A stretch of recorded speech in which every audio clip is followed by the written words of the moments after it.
Intinya itu silahkan Anda bikin jumlah sesuai versi Anda. Yang penting Anda jangan kampanye kalau itu perintah Kanjeng Nabi Muhammad SAW. Karena kalau kamu atasnamakan Nabi kemudian jumlahnya sampai 800 berapa?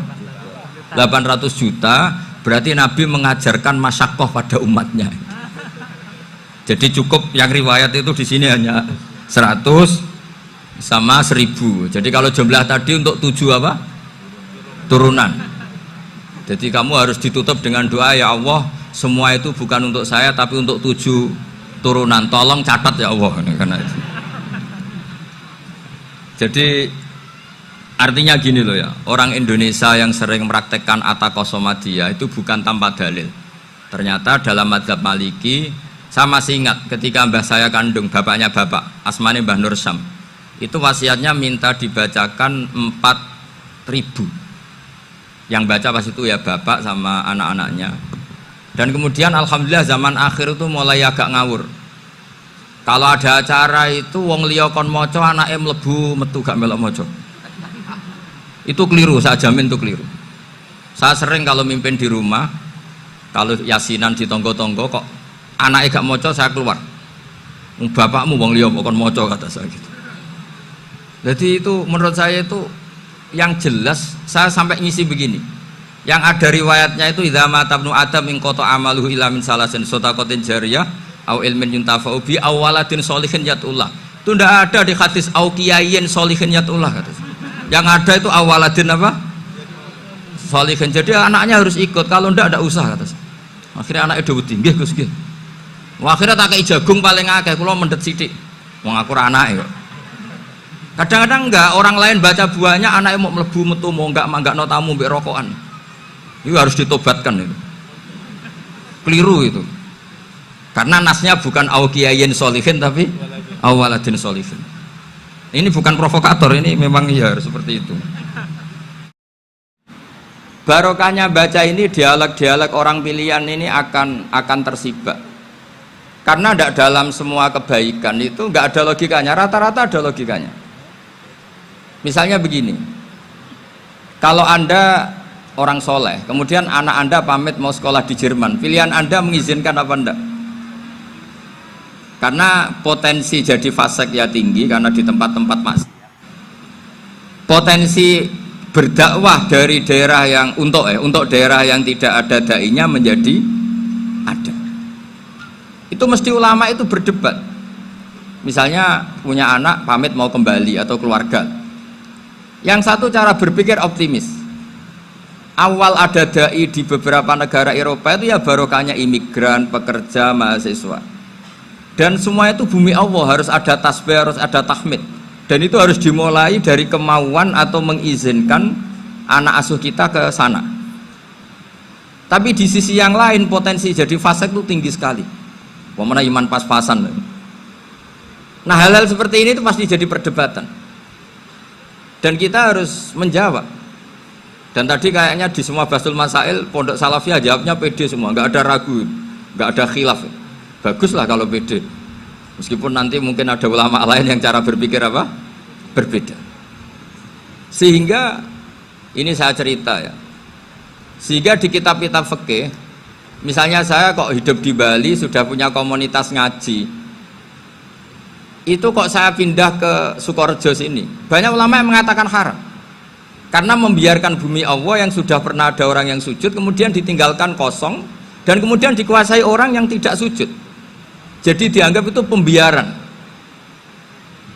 Jadi banyak di kitab Qalyubi, sarahnya Mahalli, jika ada seorang muslim yang hidup di negara orang kafir, dia nyaman, tidak dapat teror, itu nggak boleh lagi pindah ke negara Islam yang sehat. Karena takutnya li Allah yastau lial kafir tilkal buka, supaya bumi itu tidak dikuasai orang kafir. Jadi ini hal-hal yang para fuqaha itu harus berdebat. Karena ini masalah-masalah furu'iyah. Sehingga mulai dulu ya banyak ulama yang nyun sewu berpolitik, mulai Wali Songo sampai sekarang alhamdulillah yang minat banyak. Mungkin bedanya ikhlas sama tidaknya. Tapi kalau saya pernah dikeluhin utusan dari ya komunitas. Islam Indonesia itu dulu itu ceritanya banyak yang dari Kamboja. Dari kalau dulu orang cerita itu orang Cempa.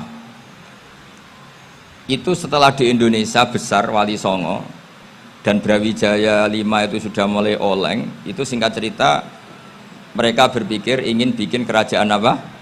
Islam di Demak Mintoro dengan raja pertama yaitu Raden Fatah, karena Raden Fatah ini putra Brawijaya.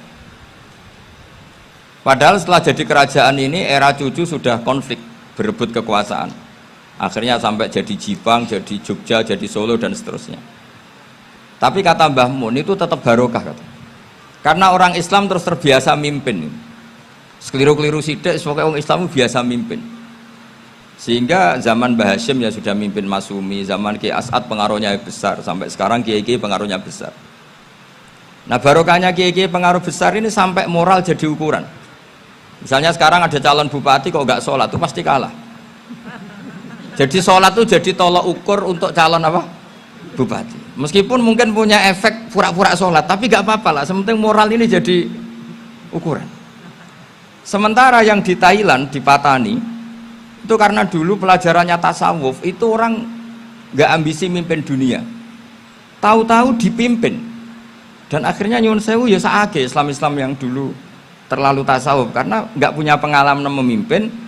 Akhirnya lazimnya konsekuensinya hanya dipimpin. Tapi Islam Indonesia beda.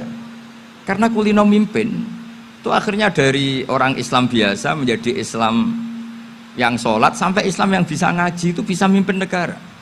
Tentu yang paling populer dimulai Gus Dur. Jadi ini sesuatu yang barokahnya istihad para kiai. Sementing Islam kulino mimpin. Sehingga di Indonesia itu barokahnya itu kebaikan itu jadi tolok ukur. Ada orang kok terkenal koruptor atau terkenal nyuwun sewu selingkuh atau terkenal apa itu pasti tidak jadi. Karena moral itu menjadi tolok ukur. Dan itu adalah politik para kiai. Jadi ini saya cerita dan itu negara juga akhirnya untung karena seleksi agama sama negara itu sama-sama kiai ya bilang negara harus dipimpin orang soleh, negara juga bilang seperti itu. Nah, ketokohan-ketokohan para beliau-beliau ini yang maulah bekerja sama dengan Umarok. Kita tahu dulu Pak Harto ya rawuh ke sini ketika Muktamar 84, rawuh ke Kiai As'ad, ketika mau kembali ke Khittah juga dirembuk oleh ulama dan Umarok. Dan akhirnya ini menjadi negara yang alhamdulillah semoga selalu menuju baldatun thayyibatu wa rabbun ghafur. Nah, kemudian di sini saya tabarruk dengan Said Muhammad, gurunya Kiai Haji Azaim. Saya mau cerita tentang amaliyah tadi. Saya sebetulnya nggak niat bacakan bab itu, gara-gara ada khataman jumlahnya banyak saya jadi pusing. Ini panitianya tanya, khatam betul apa enggak? Iya Gus, khatam betul. Tapi kayaknya saya tidak yakin itu. Karena saya ini kan dari pondok tahfidz itu. Biasanya anak khataman itu ya rodok bodoni itu. Dibaca buanter, sing nyemak yang mendelok pojok tok. Mergo kebanteren. Nah, akhirnya lafat-lafat yang di tengah itu enggak di apa? Baca. Tapi ya semoga dimaafkan Allah lah. Yang jelas itu enggak. Tapi saya mau cerita ya. Jadi cara berpikir Said Muhammad ini nanti juga saya teruskan di Ma'had Ali. Ini saya baca ya. Di antara yang diyakini madhab Malikiyah, ini saya baca saja teksnya. Jadi ada riwayat namanya, kalau Said Muhammad bahasakan itu Ataqoh Somadiyah. Kalau di Indonesia kadang orang bilang Al-Ataqoh Al-Kubro, yaitu dengan membaca surat Ikhlas. Di sini jumlahnya hanya 100 kali, kila 1000 kali. Tadi berapa semua? 700 juta ini sudah susuk banyak ini. Di sini hanya 40, riwayat lagi 100, 1000. Terus sampean tadi berapa?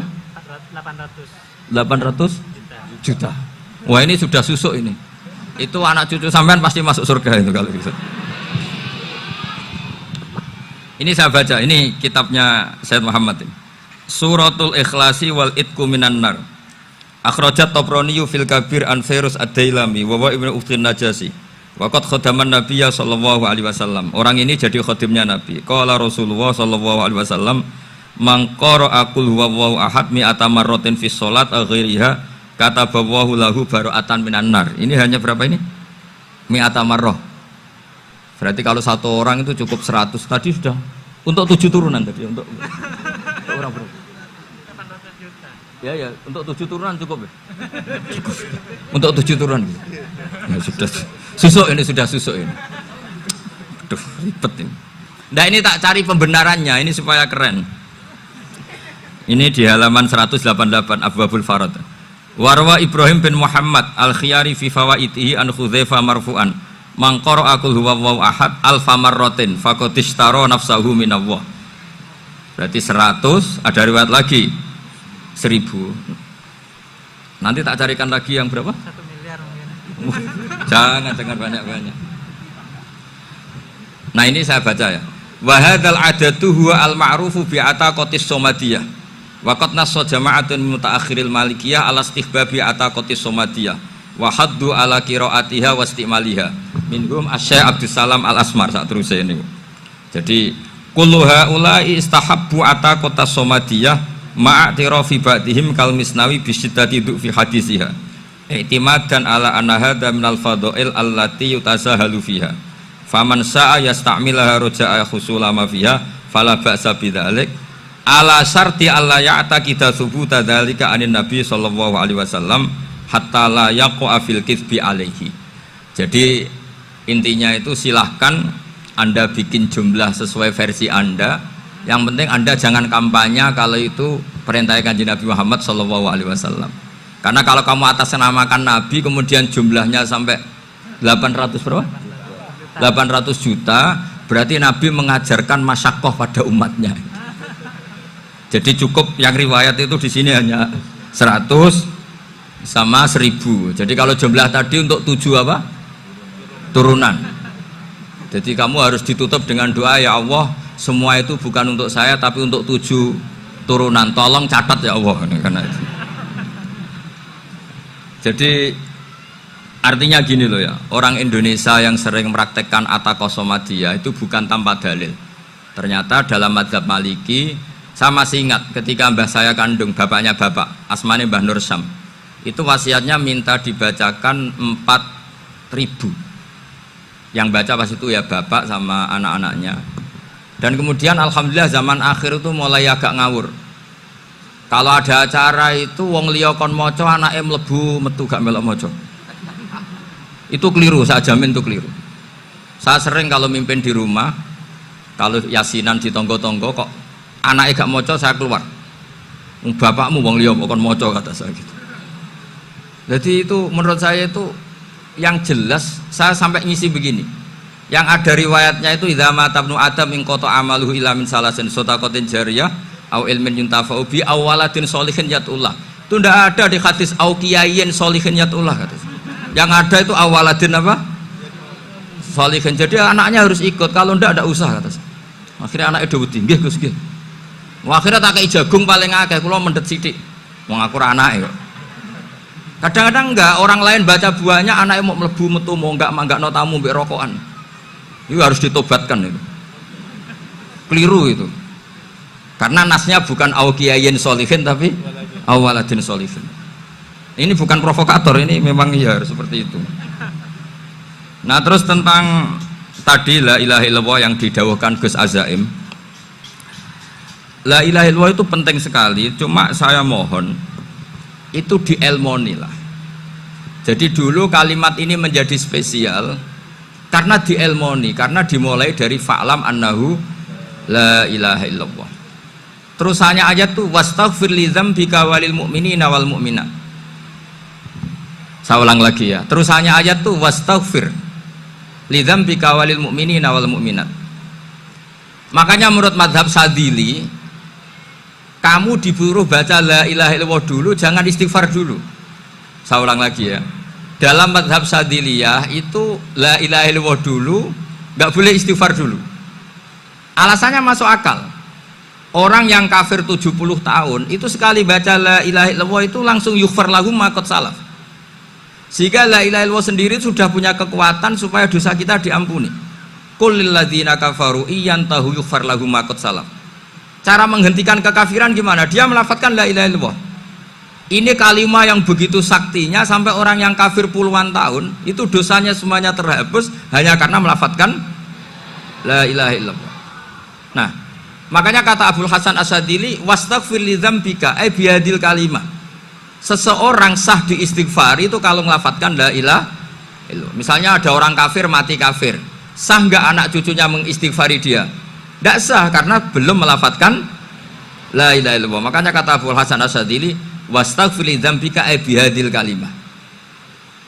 Sehingga lafadz ini spesial betul. Tapi kadang-kadang beberapa mursyid cara berpikir lain.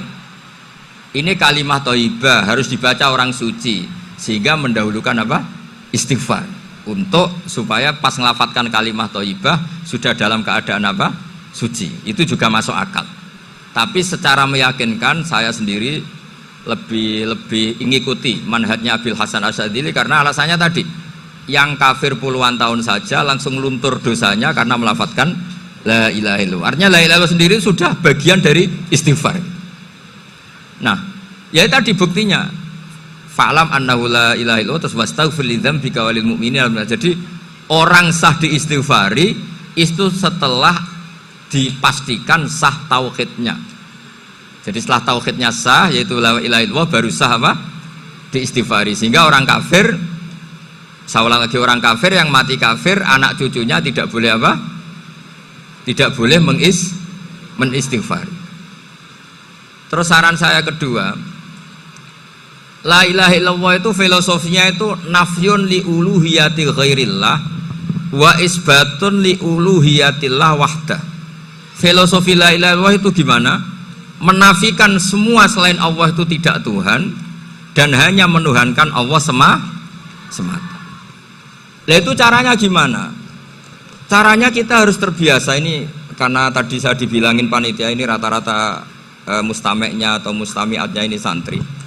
Caranya gimana? Dilatih pakai logika. Saya berkali-kali cerita kalau ngaji, saya sekaligus kampanye. Allah itu Tuhan yang begitu fair. Untuk menjadi Tuhan Allah mempersilahkan, ada kualifikasi Tuhan. Jadi boleh dikompetisikan, itu boleh kata Allah. Gak apa-apa kamu ngaku Tuhan gitu kata Allah. Tapi nak ngaku pangeran itu paling gak ya direputasi lah, ada verifikasinya lah. Dimulai dari apa? Ya kalau jadi Tuhan itu setidaknya bikin langit bumi lah, aturannya gitu. Jadi kalau daftar bupati ya daftarlah ke KPU. Masa tahu-tahu jadi apa? Tuhan kemudian tidak punya prestasi bikin langit bumi.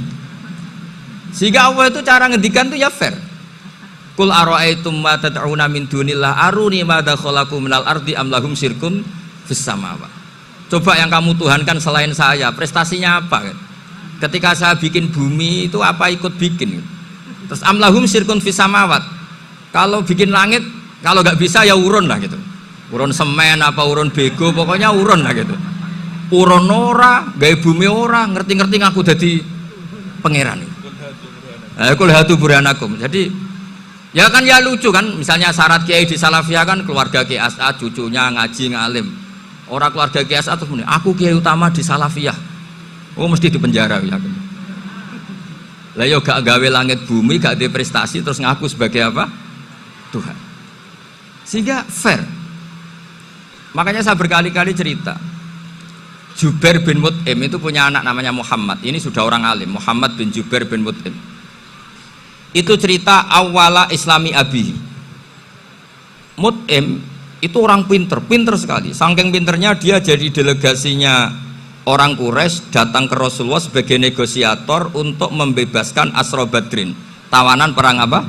Badar. Yang namanya disuruh itu pasti orang pinter. Tapi apa yang terjadi ketika nginep di masjid? Karena zaman itu gak ada hotel, nanti jadi geger. Orang musyrik nginep di masjid hukumnya gimana? Bahsul masail tok. Zaman itu mau tidak mau, kalau sekarang kan ada hotel, kiai juga punya wisma. Apa yang terjadi? Orang ini cerdas sekali. Dan delalah Nabi pas sholat maghrib itu baca wattur wa kitabim mastur sampai am khalaqus samawati wal ard. Ya kalau kamu jadi Tuhan ya setidaknya menciptakan langit bumi lah. Namanya jadi Tuhan ya ada persyaratan kan. Paling tidak punya reputasi menciptakan langit bumi. Atau kalau jadi Tuhan setidaknya reputasinya itu nggak diciptakan yang lain. Am khuliqu min ghairi syai'in. Ini jadi Tuhan kok punya bapak, punya ibu. Ini jadi Tuhan kok lahirnya di bumi, ada tanggal lahirnya, ada tahun.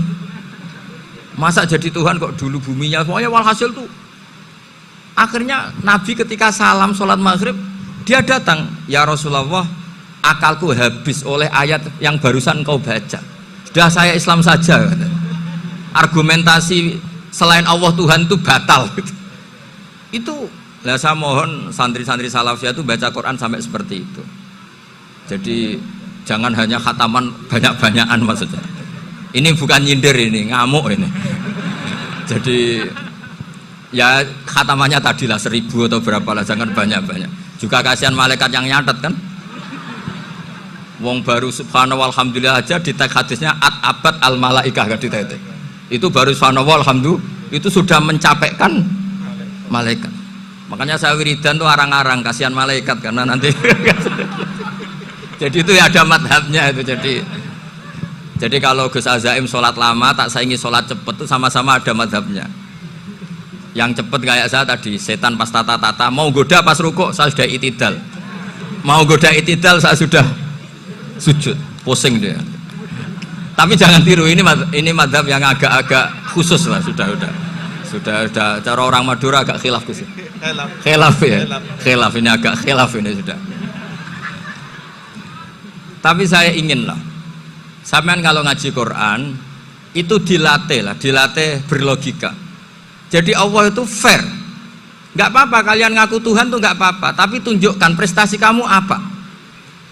Aruni madza khalaqu minal ardi am lahum syirkun fis samawati. Am khalaqus samawati wal ard. Diulang lagi, am khuliqu min ghairi syai'in. Setidaknya kalau jadi Tuhan itu ya nggak butuh yang lain lah. Masa jadi Tuhan kok wujudnya saja butuh orang lain, butuh bumi, eksistensinya butuh makan, butuh minum. Makanya Allah cara meniadakan uluhiyah selainnya itu Allah itu redaksinya itu mengena sekali. Yaitu tadi dengan cara-cara seperti itu. Sebagian ayat disebutkan ma asyattuhum khalqas samawati wal ardi wala khalqa anfusihim. Wong Tuhan kok nggak punya reputasi bikin langit, bikin bumi, bahkan untuk menciptakan dirinya sendiri saja nggak bisa. Ya sudahlah, kamu tidak usah ngaku Tuhan, nggak level kata-kata gitu. Akhirnya terus ditemukan Tuhan yang sejati, yaitu wal awwalu wal akhiru wal zahiru wal batin. Itu yang Mut'im ini tadi termasuk orang yang sangat cerdas sekali. Padahal itu bacanya bukan pas basul masail, enggak. Nabi pas sholat maghrib, juga bukan pas ceramah, enggak. Tapi itu didengarkan. Makanya termasuk ini spesial untuk hormat saya kepada Ki As'ad. Makanya saya ini kalau mentasjek santri-santri ini agak sensitif, tapi sudah saya tidak perlu takut fitnah. Saya termasuk, kenapa saya ingin jadi ahli tafsir, tentu yang membentuk itu Mbah Maimun dan bapak saya. Bapak saya itu hafal Quran kayak hafal Fatihah, saking senengnya Quran itu. Mungkin bisa kamu saingi itu. Itu adalah orang kafir itu bisa paham Quran. Itu sangat menyinggung saya.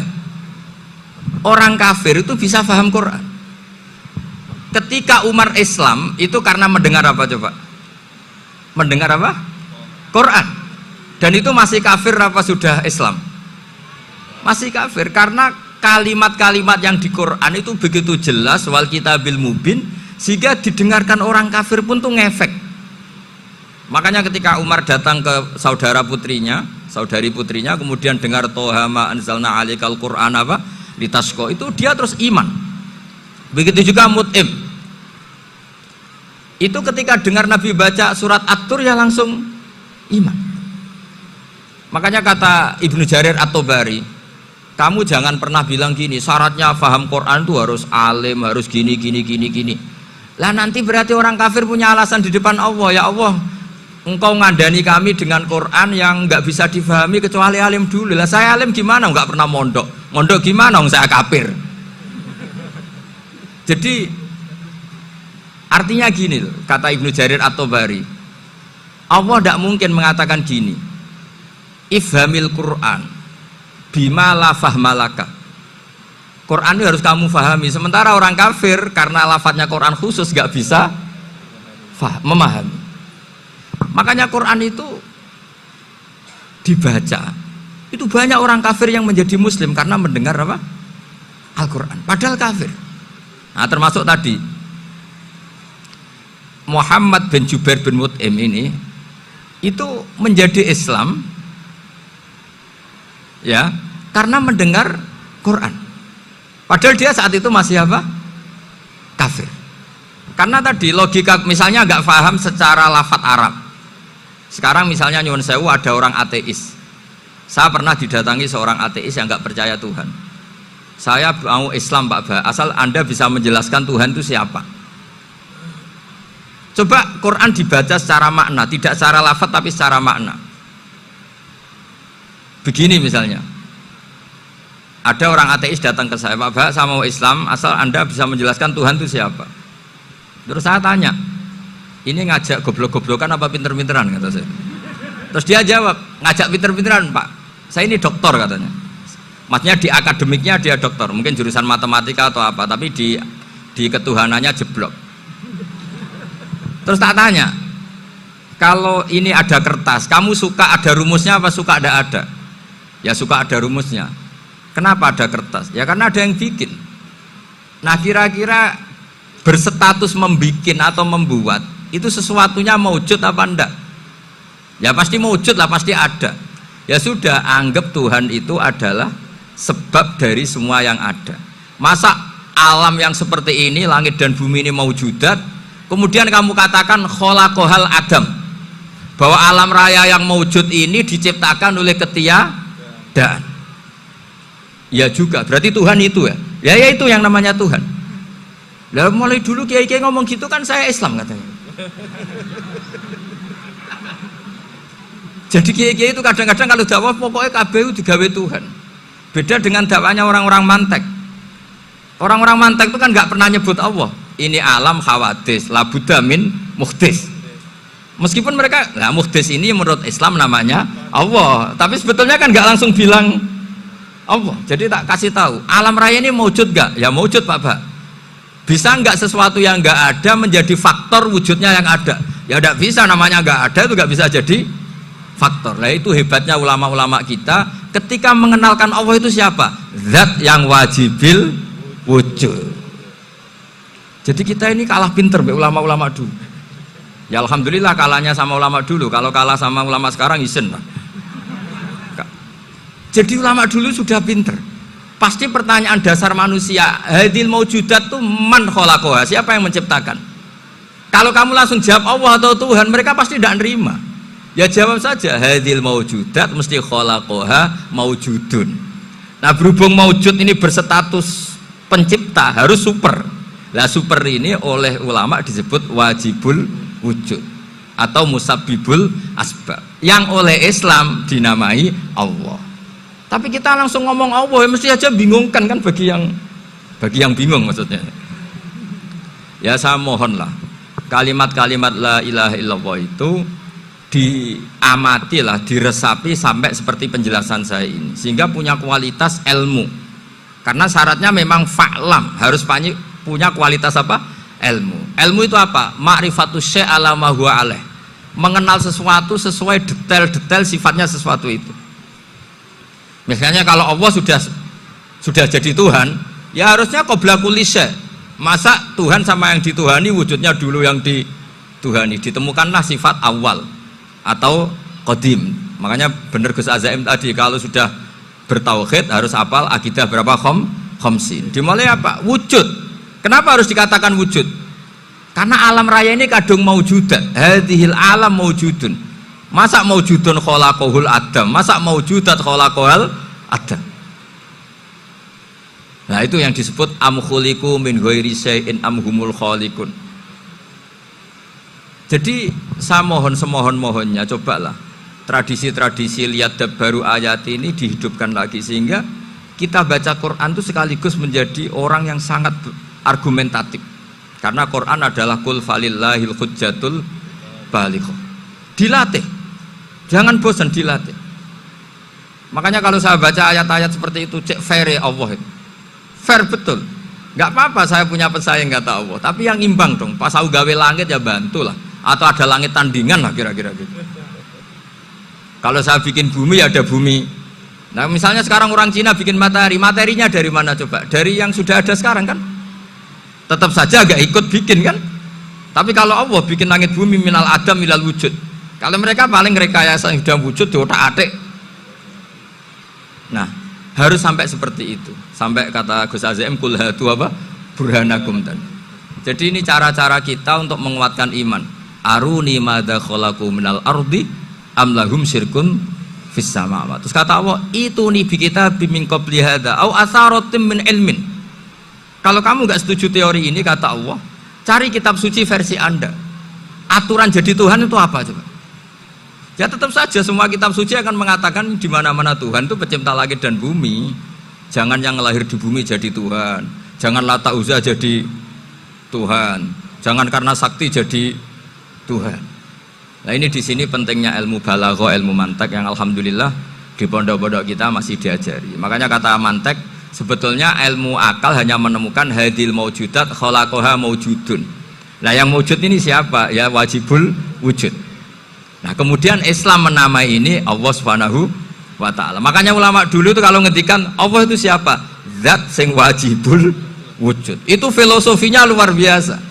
Karena dengan seperti ini bisa menafikan teori ateisme bahwa alam raya ini diciptakan oleh ketiadaan. Makanya saya bilang tadi, ngajak goblok-goblokan apa pinter-pinteran gitu. Lah nek ngajak goblok-goblokan yang ngene, hadhil maujudat khalaqahal adam. Terus kita goblok bareng. Loh iya kan barang maujud diciptakan yang tidak maujud. Wong ora wujud kok mempengaruhi sing wujud. Ya monggo nak goblok bareng kata.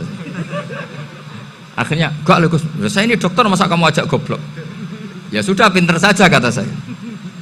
Alhamdulillah karena debat kecil ini dia menjadi nyaman lagi dengan apa? Islam. Memang saya tentu nggak bisa disalahkan doktoralnya karena di ilmu yang selain apa? Teologi gitu. Tapi kan polanya dia pasti pinter. Makanya ini sekaligus mengingatkan anak-anak lah. Kecakapan menjelaskan itu harus dilatih. Karena di antara kelebihannya Quran itu wal kitabil apa? Mubin. Yaitu kitab yang punya kemampuan menjelaskan.